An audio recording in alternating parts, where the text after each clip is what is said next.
찬송으로 보답할 수 없는 큰 사랑, 주님께 영광 할렐루야. 형제 자매 모두 함께 모여 찬송해. 주님께 영광 할렐루야. 하나님을 경외하며 삽시다.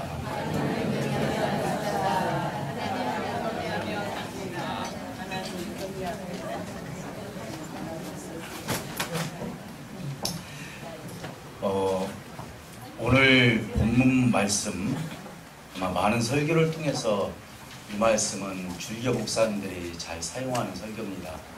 근데 저는 오늘 이 말씀을 통해서 지명인 모리아 산의 그 의미, 성경에서 말하는 모리아 산의 의미가 얼마나 중요한지, 그걸 좀 배경으로 해서 우리가 어떻게 하나님을 경외해야 될지에 대해서 말씀을 나누도록 하겠습니다. 먼저 이 말씀의 의미를 논하기 전에, 말씀을 드리기 전에 에덴 동산의 상태를 먼저 우리가 알고, 왜 모리아 산에 가서 아브라함에게 너가 아끼는 독자 이삭을 바치라고 했는지, 이 부분에 대해서 우리가 들어갈 수 있을 것 같습니다. 에덴 동산은 정말 복이 있는 장소죠. 그러나 하나님께서 선과 악을 알게 하는 열매만큼은 따 먹지 말라, 이렇게 말씀해 주셨어요. 그러나 그 선악과를 따먹은 뒤로부터 그곳에 원수가 생기기 시작합니다. 원수가 생겼죠. 그리고 죄가 완전히 들어오게 됐습니다. 그래서 하나님의 그 거룩한 장소에 그 죄를 지었던 아담과 하와가 그곳에 살 수 없었기 때문에 하나님은 그 에덴 동산에서 쫓아냈습니다. 그리고 가죽옷을 입혀서 다른 곳에 살게 했고, 불검을 세워서 들어오지 못하도록 그렇게 했습니다. 결국은 에덴 동산이 저주를 받았고, 이 모든 사람들을 통해서 하나님께서 이제는 그 아담의 타락을 통해서 많은 사람들이 그 죄가 전수가 되어서 오늘까지 오게 되었다. 이 황폐해진 이 땅, 그리고 황폐해진 이 사람들의 그 모든 죄의 문제, 그리고 영생의 문제를 어떻게 해결을 해야 될 것인지, 이 문제에 대해서 하나님은 계획을 갖고 계셨습니다. 그래서 예수님께서는 그 단계를 복구하기를 작정하셨습니다. 다시 말씀드리면 실패한 인생을 다시 한번 영생의 길로 인도하기 위해서는 그 단계가 필요했습니다. 그래서 가시적으로 가장 극명하게 나타난 하나님의 구원의 행위가 어디에서 나타났냐, 이렇게 물어본다면 바로 모리아 산에 가서 그 아브라함에게 독자 이삭을 바치라는 하나님의 명령 속에서 나타나게 됩니다. 하나님은 그 모습을 통해서 당신이 어떻게 이 인류를 사랑하고 계시는지에 대해서 말씀하고 계셨다라고 볼 수가 있는 것입니다. 이삭을 하나님께 제사하려던 산이 바로 어떤 산입니까? 바로 그것은 모리아 산입니다. 먼저 아브라함에 대해서 좀 소개할 필요가 있습니다. 물론 여러분들이 아브라함의 역사를 잘 알고 있지만 이 성경을 우리가 이해하기 위해서는 잠깐 좀 말씀을 드리면은, 아브라함이 이제는 결국은 자기의 고향을 떠나서 이제 결국은 하나님이 지시할 땅으로 가게 됩니다. 그리고 복의 근원이 되었고, 하나님께서는 언약을 해 주십니다. 그러면서 하나님께서는 100세 때 아들을 낳게 되는데, 그 아들이 웃음이라는 이름을 가진 이삭을 하나님께서 선물해 주십니다.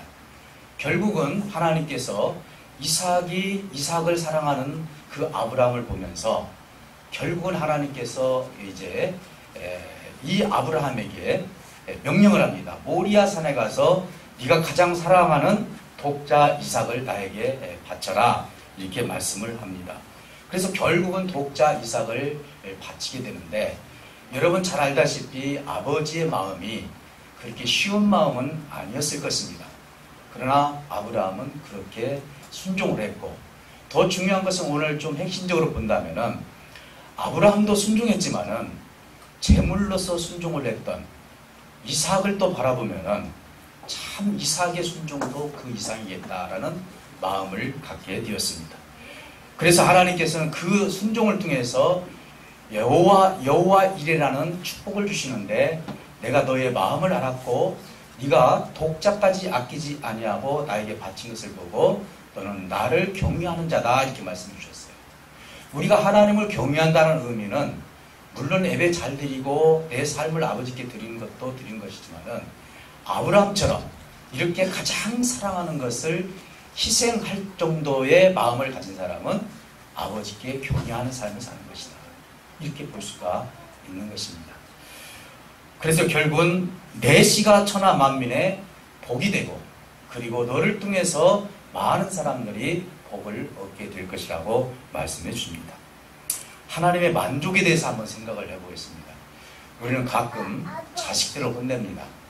자식들을 혼낼 때 저도 자식을 혼내봤지만은 자식을 매로 다스려서 예를 들어서 혼내고 나서 마음이 평안한 부모님은 하나도 없습니다.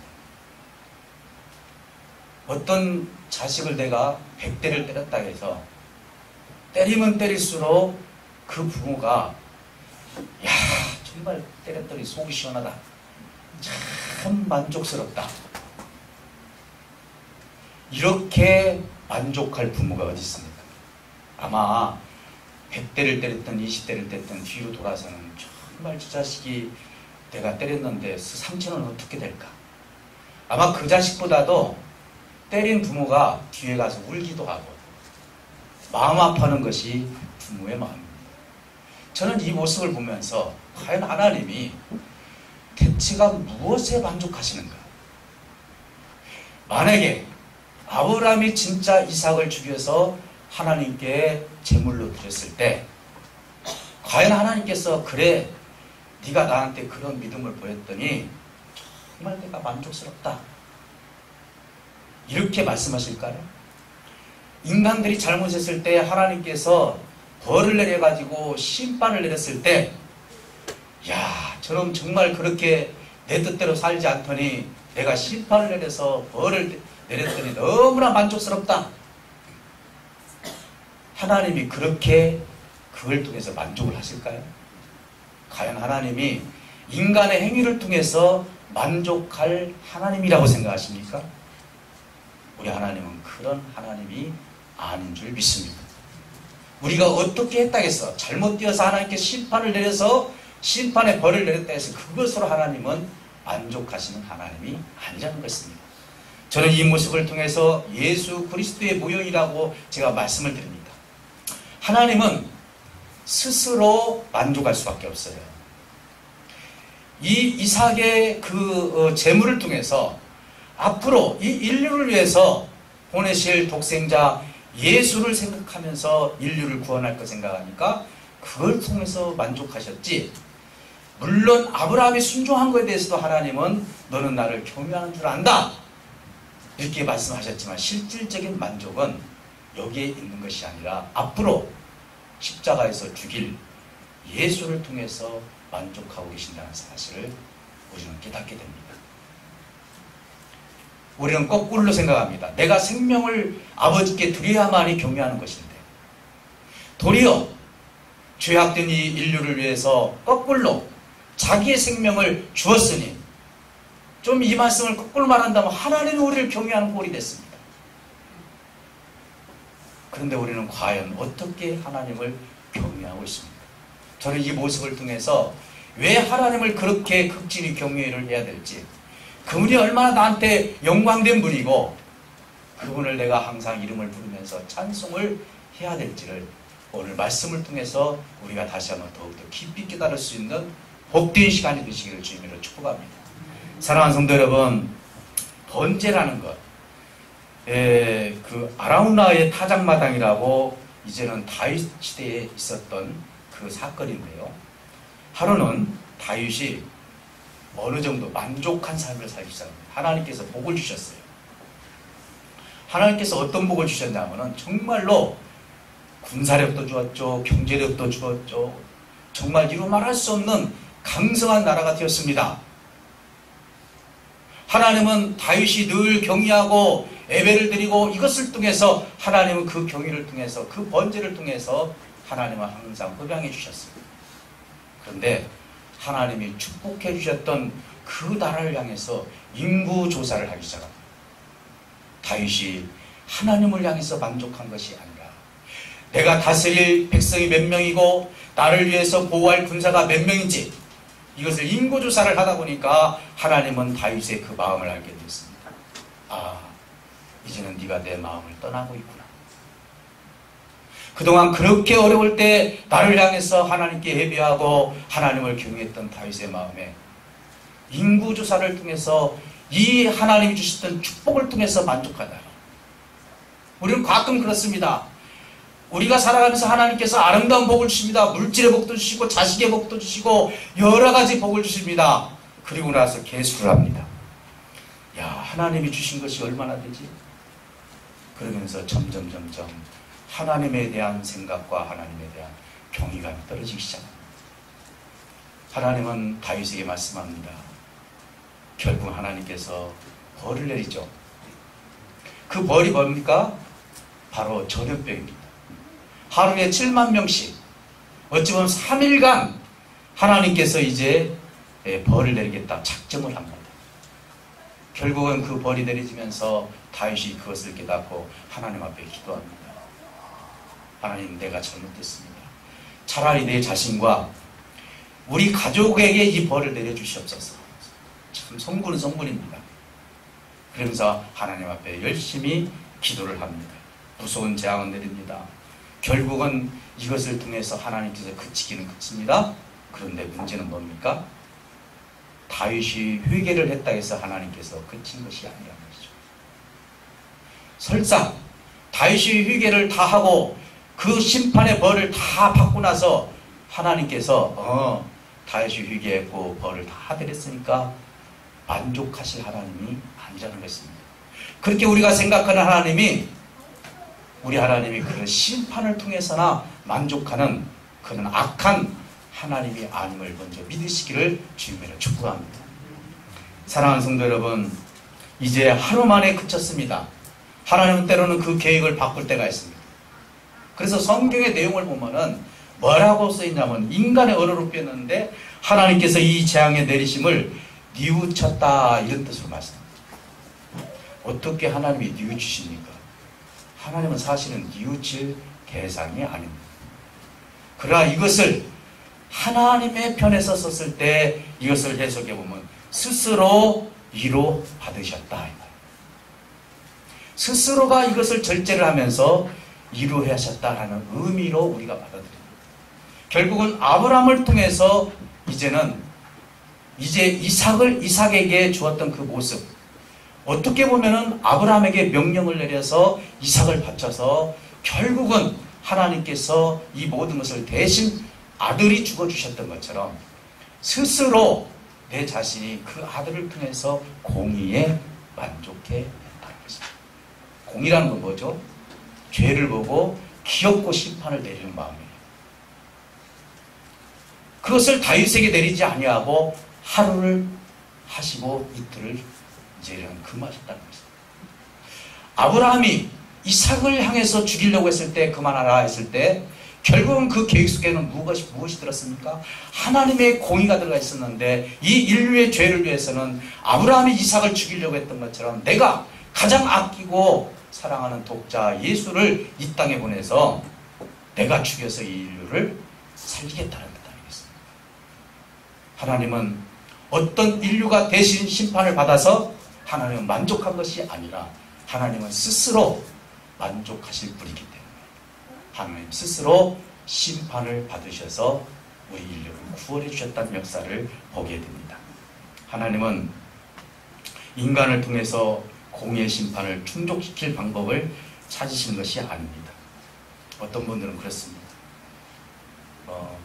내가 귀엽고 저 사람을 꼭 갚아야 돼.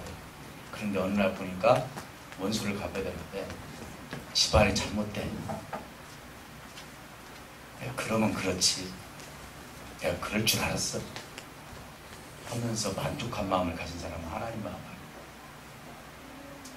절대로 하나님 마음이 아니에요. 하나님은요, 원수가 줄이든지 성공을 하든지 그것 가지고 여러분들이 좌지우지로 흔들려서 안 됩니다.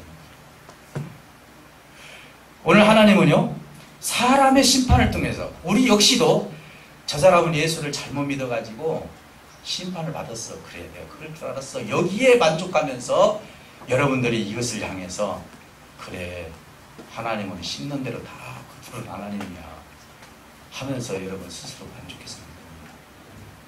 하나님 그거 싫어하십니다. 뿐만 아니라 그래, 귀엽고 저 사람은 벌을 받아야 돼. 이렇게 생각하는 것도 하나님의 마음이 아니에요. 이미 심판과 벌은 십자가에서 다 끝내버렸습니다. 그러면서 원수까지 사랑하라고 우리 주님은 말씀하고 계시지 않습니까? 그런데도 불구하고 여전히 우리는 심판을 즐겨합니다. 벌받은 것을 즐겨합니다. 내가 그럴 줄 알았다라고 즐겨합니다. 하나님의 마음이 아님을 명심하시기를 주님으로 축복합니다. 자신 스스로 차시겠다는 의미입니다. 아브라함의 그 모형을 통해서 예수님의 십자가에 모형했습니다. 사랑하는 성도 여러분, 오늘 우리는 무엇보다도 아라우나 타작마당에 대한 화목제물에 대해서 좀 잠깐 말씀을 드립니다. 하나님이 어디에서 만족하시는지. 여러분, 화가 나면 벽을 치죠. 남자분들은 화가 나면 벽을 쳐요. 그래서 에이 하면서 벽을 쳐요. 제가 이렇게 표현하면 어쩔지 모르지만 하나님이 그렇게 표현하고 있어요. 내가 죽어야 할 장소에 아무 죄도 없는 짐승을 갖다 놓고 죽여요. 하나님이 공의를 받는 것이 그렇게 받으셨어요. 그래서 다윗이 그렇게 죄를 범했을 때 이제 아라우나 타작마당에 가서 화목제물을 드려라. 하나님은 그렇게 명령을 했습니다. 그래서 결국은 그곳에서 화목제물을 드리면서 그 문제를 해결해 주었다는 거예요. 오늘 아까 제가 모리아산에 대해서 얘기했습니다. 오늘 아라우나 타작마당의 그 장소가 어디였냐? 바로 모리아산입니다. 그리고 이삭을 죽이려고 했던 장소가 어디냐? 모리아산입니다. 그리고 이제 첫 번째 성전을 지었던 솔로몬의 성전의 장소가 어디냐? 모리아산입니다. 예수님이 십자가에서 죽었던 장소가 어디냐? 모리아산입니다. 우리가 대부분 보면 월명산 오면은 어디가 월명산이죠? 월명산이요. 지적을 해보세요. 딱 지적 이곳이라. 예루살렘에 가면은요, 각 지역이 다 있어요. 그렇게 큰 성은 아니에요. 다시 말씀을 드리면은 이 장소가 약간의 변동이 있다 할지라도 거의 그곳에서 하나님의 뜻이 이루어졌다는 것입니다. 예수님은 이제 모리아산에서 쉽게 말해서 골고다 언덕을 걸어가면서 우리 인류를 위해서 모리아산에서 죽이려고 했던 이삭의 그 모습을 통해서 하나님은 우리 인류에게 무엇을 우리에게 허락해 주셨습니까? 당신의 아들을 십자가에서 죽였습니다. 바벨론 70년 포로 생활 후에 스룹바벨이 처음에 와서 성전을 다시 한번 재건했던 곳이 어디입니까? 모리아산입니다. 사랑하는 성도 여러분, 성전문을 닫히고 말라기 1장 10절에 보니까 403년 후에 세례 요한이 나타나서 천국이 가까웠다 라고 하면서 부르짖었던 장소가 어디입니까? 모리아산입니다. 이렇게 모리아산은 우리에게 깊은 의미가 있습니다. 그래서 골고다 언덕이나 모리아산이나 똑같은 의미를 가지고 있는 것입니다. 아무것도 모른 채 번제 쓸 나무를 어깨에 지고 모리아산으로 올라간 이삭의 모습이 누구의 모습입니까? 두 종을 데리고 와서 어떻게 했죠? 너희들은 여기에 있어라. 그리고 그 재물을 태울 장작을 누구한테 쥐어줍니까? 아브라함의 아들인 이삭이 쥐어주고 올라갑니다. 골고다 언덕을 올라갔을 때 스스로 그 십자가를 지고 끝까지 그것을 끌고 올라가신 분이 누굽니까? 예수님입니다. 올라갔습니다. 십자가가 놓여졌습니다. 모리아산 꼭대기에 올라가서 아버지 재물은 어디 있습니까? 라고 했을 때 이때 당시에 이삭의 나이가 20살 이쪽 저쪽입니다. 아브라함은 그랬을 것입니다. 야, 차라리 더 빨리 도망가라. 나 못하겠다가 좀 도망가라. 아마 부모 입장에서는 그럴 수도 있어요. 성경에는 그렇게 써있지 않았지만, 그러나 이 자식이 끝까지 재물이 없는데도 자기가 재물인 양 손이 묶여도 발이 묶여도 그대로 있습니다.